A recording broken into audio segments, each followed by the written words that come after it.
सनकपुर में नया दिन शुरू हुआ। सूरज निकला हुआ था।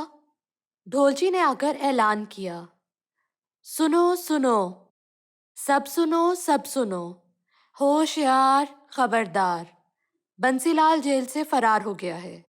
सब लोग होशियार रहें। जिसको भी बंसीलाल मिले वो महल में इत्तला दे। छोटू और ढोलू बब्बन की दुकान पर थे। बब्बन मियाँ बोले, ये क्या?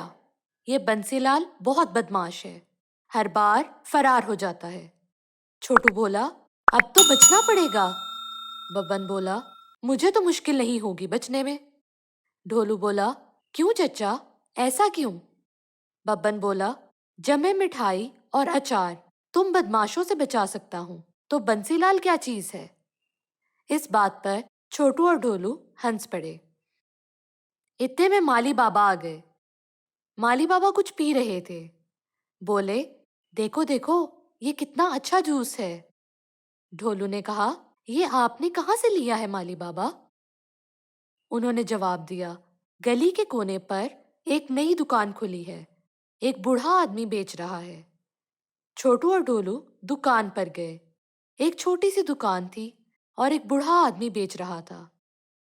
उसने छोटू और ढोलू को भी जूस दिया। दोनों ने पिया और उन्हें बहुत अच्छा लगा। उस बूढ़े ने कहा, जाओ सब दोस्तों को भी बुला लाओ, वो भी ये जूस पी सके। मैं बूढ़ा आदमी हूँ, जूस का काम अभी अभी शुरू किया है। छोटू और ढोलू ने कहा, चचा आप परेशान मत हो, हम अभी सबको बुला कर लाते हैं। आप ऐसा करें, एक जूस का गिलास दद्दू के लिए भी दे दें। बूढ़े ने एक गिलास पैक कर दिया। छोटू और ढोलू ने पैसे दिए और दद्दू का जूस लेकर चलने लगे। अरे ये लोगो, मुझे पहचानो, कहाँ से आया, मैं हूँ कौन, मैं हूँ कौन। दरोगा मियाँ गुनगुनाते हुए गुजर रहे थे। छोटू के हाथ में जूस का गिलास देखकर बोले, अरे बच्चों, कहाँ से जूस लेकर कहाँ को जा रहे हो?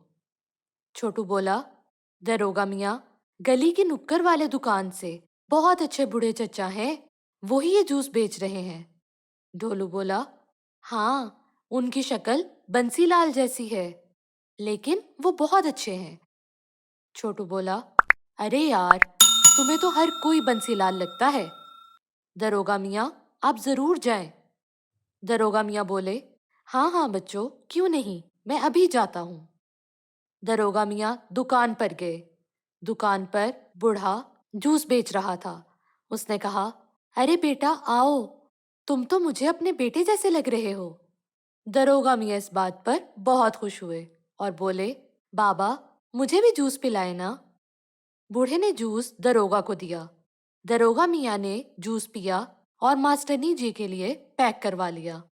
दरोगा बोला, बाबा ये जूस तो वाकई बहुत मजेदार है। बूढ़ा बोला, शुक्रिया शुक्रिया बेटा, जीते रहो। छोटू और ढोलू रज्जो के घर गए और जूस के बारे में बताया। लल्ला जूस पीने के लिए जिद करने लगा। रज्जो और बब्बन लल्ला को लेकर दुकान पर गए और जूस पिलाया।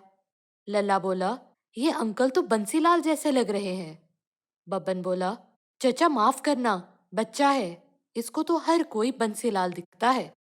रज्जो ने कहा, अरे लल्ला, माफी मांगो ना चचा से। बूढ़ा हंस पड़ा और बोला, कोई बात नहीं, बच्चा है, आप लोग जूस पिए। छोटू और ढोलू जूस लेकर दद्दू के पास गए। दद्दू ने भी बहुत शौक से जूस पिया। पूरे सनकपुर को ये जूस बहुत अच्छा लगा। शाम हो गई। सूरज गरूब हो रहा था। अचानक छोटू ने कहा, मुझे तो नींद आ रही है, मैं सोने जा रहा हूँ। दद्दू बोले, अरे इतनी जल्दी क्यों? कमरे में देखा तो ढोलू पहले ही सो चुका था। दद्दू हैरान थे। आज लल्ला, बब्बन और रज्जो भी टीवी देखते देखते सो गए। दरोगा मियाँ ने देखा कि बब्बन की दुकान खुली थी, मगर बब्बन वहां नहीं था। वो फौरन बब्बन के घर गए ताकि बता सकें, मगर किसी ने दरवाजा ना खोला। अब दरोगा मियाँ को भी नींद आने लगी। वो वहीं दरवाजे के पास बैठकर सो गए। मास्टरनी जी जूस पीकर खुश थीं। उनका दिल चाहा कि वो दोबारा से जूस पिए, इसलिए वो जूस लेने के लिए बाहर आई। देखा, आज सड़क खाली थी।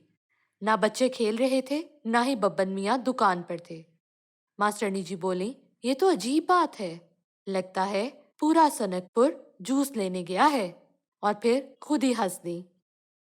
अभी वो बब्बन की दुकान से गुजर ही रही थी कि उन्हें बहुत नींद आने लगी और वो दुकान पर कुर्सी पर ही बैठकर सो गई। जूस वाले बूढ़े बाबा दुकान से उठे और बाहर निकले। टाइम देखा और चल पड़े। उन्होंने देखा हर कोई सो रहा था और फिर वो हंसने लगे। ये बहुत शैतानी हंसी थी। अगला दिन उजला उजला, निखरा निखरा और खूबसूरत था। सूरज की रोशनी तेज थी। दद्दू ने छोटू और ढोलू को उठाया। सारा घर बिखरा हुआ था। दद्दू ने जल्दी से अलमारी देखी। अलमारी भी खुली थी और सेफ सेफ से पैसे खाली थे। बब्बन ने रज्जो और लल्ला को जगाया। उनका घर भी बिखरा हुआ था और पैसे गायब। बब्बन ने दरवाजा खोला तो सामने दरोगा मियाँ थे। वो सो रहे थे। बब्बन ने दरोगा को जगाया और उसको साथ लेकर दुकान पर गए। देखा, मास्टरनी जी सो रही थी और दुकान से भी पैसे गायब थे। दरोगा मियाँ बहुत ज्यादा हैरान हुए। दरोगा मियाँ ने जब अपनी जेबें देखी तो उनकी जेबें खाली थीं। मास्टरनी जी घर की तरफ दौड़ी। देखा तो उनके पैसे भी गायब थे। पर्स खाली था और अलमारी से भी पैसे गायब थे। सब कीमती चीजें चोरी हो गई थी। सब लोग मिलकर नुक्कड़ वाली दुकान पर गए ताकि बूढ़े बाबा से मिलें। मगर ये क्या, दुकान पर बड़ा सा ताला था। सब लोग मिलकर राजा जी के पास गए और उनको सारी कहानी सुनाई। राजा जी बहुत परेशान हुए। उन्होंने कहा, सेनापति को बुलाया जाए। जब सेनापति आ गए तो राजा जी ने उनको हुक्म दिया कि सनकपुर के बासियों के सामने दुकान का दरवाजा तोड़ा जाए ताकि सबके सामने सच सामने आए और कोई सुराग लगाया जा सके। सेनापति ने दरवाजा तोड़ा। सब लोग घर के अंदर दाखिल हुए। देखा, मेज पर नकली बाल और नकली मूंछें पड़ी थीं। छोटू ये देखकर हैरान रह गया। ढोलू ने कहा, बाबा रे, ये तो बूढ़े चचा के बाल और उनकी मूंछें हैं। सब लोग महल आ गए। राजा जी को सेनापति ने सारी बात बताई।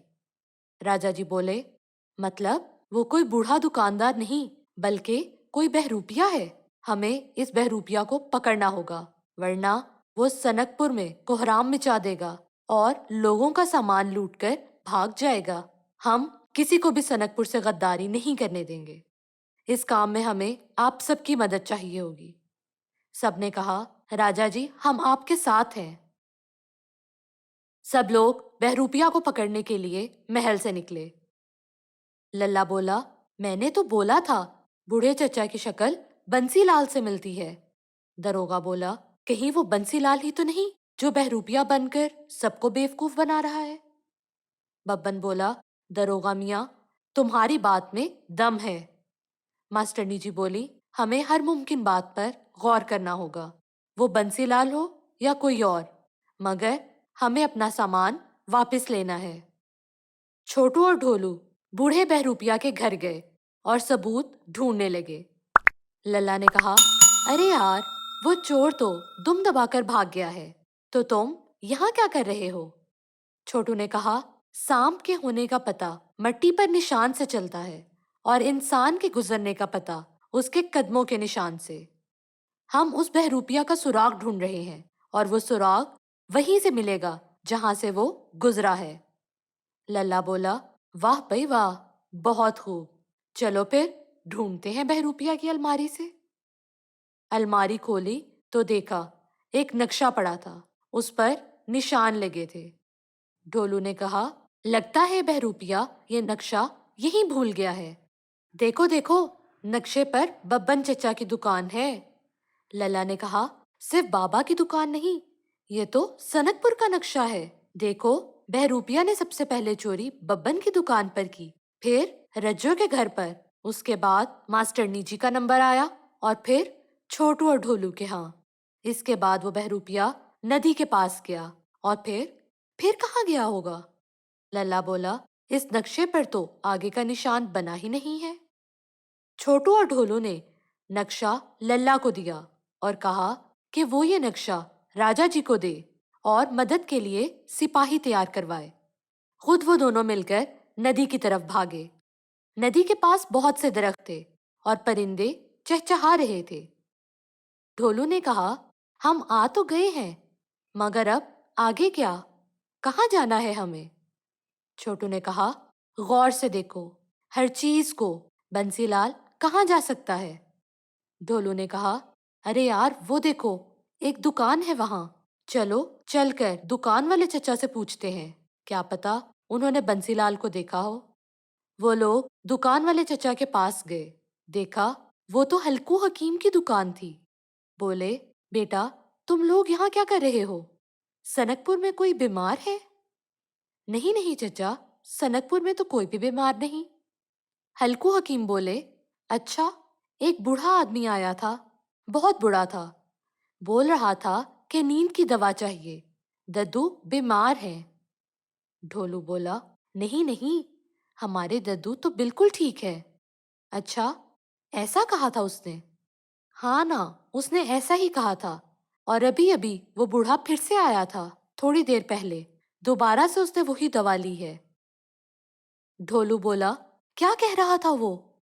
हल्कू हकीम बोले, हाँ, वो कह रहा था कि सुल्तानपुर में महाराज बीमार हैं। छोटू और ढोलू सुल्तानपुर की तरफ दौड़े। पहुंचे तो देखा लोग जूस पी रहे थे। छोटू और ढोलू ने लोगों का पीछा किया तो देखा बंसीलाल ने नकली मूंछें और बाल लगाकर बहरूपिया का भेष अपनाया हुआ था और फिर से जूस बेच रहा था। छोटू और ढोलू सुल्तानपुर के महाराज के पास गए और उनको सारी सूरत हाल से आगाह किया। महाराज बोले, अरे क्या वाकई ऐसा है? हम किसी बेगुनाह को पकड़ नहीं सकते। छोटू ने कहा, मगर नजर तो रख सकते हैं ना? महाराज बोले, हाँ, ये जरूर कर सकते हैं। अब सब लोग दरख्तों के पीछे छुप गए। बूढ़े बहरूपिया ने लोगों को जूस दिया और फिर लोग चले गए। बहरूपिया बाहर निकला। उसने एक घर का दरवाजा खटखटाया। जब कोई जवाब ना मिला तो उसने सर से बाल उतारे। सिपाही बोला, अरे ये तो वाकई बंसीलाल है, मगर अभी हम इस पर हमला नहीं कर सकते, इसने कोई जुर्म नहीं किया। छोटू और ढोलू को बहुत गुस्सा आया। बंसीलाल घर में घुस गया और बटुए से पैसे निकालने लगा। सिपाही दरख्तों के पीछे से बाहर निकले और बंसीलाल को पकड़ लिया। बंसीलाल ने स्प्रे निकाली और सिपाही पर कर दी। सिपाही बेहोश हो गए। अब बंसीलाल फिर से भागने लगा। छोटू और ढोलू भी बंसीलाल के पीछे भागने लगे। बंसीलाल बहुत तेज भाग रहा था। इतने में सनकपुर से सिपाही पहुंच गए। लल्ला सबको ले आया था। सिपाही ने एक गेंद फेंकी। बंसीलाल उस पर फिसलकर जमीन पर गिर पड़ा और स्प्रे की बोतल उसके हाथ से छूट गई। सिपाहियों ने हल्ला बोल दिया। बंसीलाल को पकड़ लिया। उसकी तलाशी ली गई। उसकी जेब से बहुत सी नींद की गोलियां और पैसे मिले। सब लोग मिलकर सनकपुर में आ गए। राजा जी के महल गए।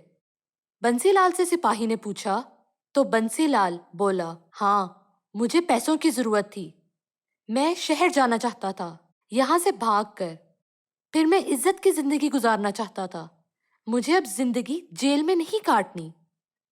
दद्दू बोले, इज्जत कमाना बहुत मुश्किल काम है मियाँ। इंसान को कुर्बानी देना पड़ती है और सुधरना पड़ता है। तुम्हारा क्या ख्याल है कि चोरी चकारी करके तुम्हें इज्जत मिल सकती है? गलत काम इंसान को जलीलो ख्वार कर देता है और मेहनत इंसान को इज्जत दिलवाती है। चोरी के लाखों से मेहनत का 1 रुपया करोड़ों गुना बेहतर और कीमती है। मेहनत इंसान को गोहरे नायाब बना देती है और उसको मुआशरे में इज्जत दिलवाती है। राजा साहब बोले, बिल्कुल, आपने बहुत नायाब बात की है।